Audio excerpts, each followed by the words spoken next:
of the car were probably no more than 20 or 30 feet from the truck that wrecked. And so as I'm running up to the truck, my gun's already out. Get on the ground now! Get on the ground now! Chad started walking away. I immediately figured he was going to go cut our sirens off or get a first aid kit. The sirens are so loud, you almost can't hear what's going on.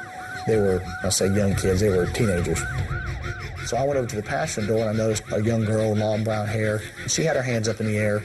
She'd look at me and then she'd turn back and look at the driver's side door. The door had been crinkled from where the truck took the pole. Well, I better walk over to the driver's side, because if I don't, she's liable to slide out the driver's door, which was staying open, and those 3 guys that were on the ground, they could just take off running into the woods.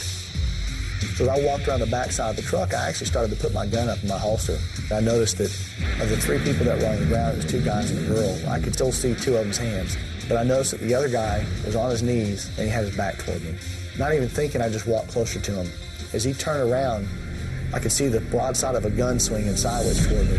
I remember thinking to myself, is that a gun? And then it was like disbelief, like, what's he doing with a gun? Time slowed down.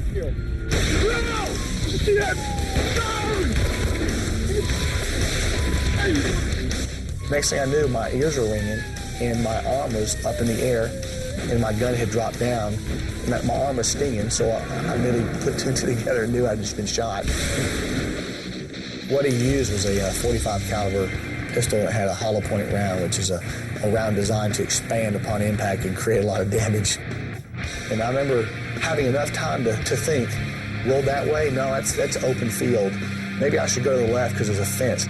As I was backing up, after he shoots me, he spins and he shoots at Chad. Whenever I got there and I saw Chris fall, I was nervous, I was shaking. I don't remember pulling my weapon. I don't remember pulling the first 5 or 6 shots. I went to the light pole and reloaded. I'm going to do what I have to do to go home at the end of the shift. Shots fired, officer trouble! Officer trouble, shots fired! Eric goes up to the window and he shoots through the back window. When he does that, the guy actually was going into the cab of his truck to get another magazine for his gun. I was thinking Chris is still back there with this guy, and we've got to get to him. I went over the bed of the truck through the back window and took a shot at the guy. It hit him in the back of the head. It didn't kill him. When the guy goes to the ground, he picks up my gun, crawls back over to the rear tire, and he keeps shooting.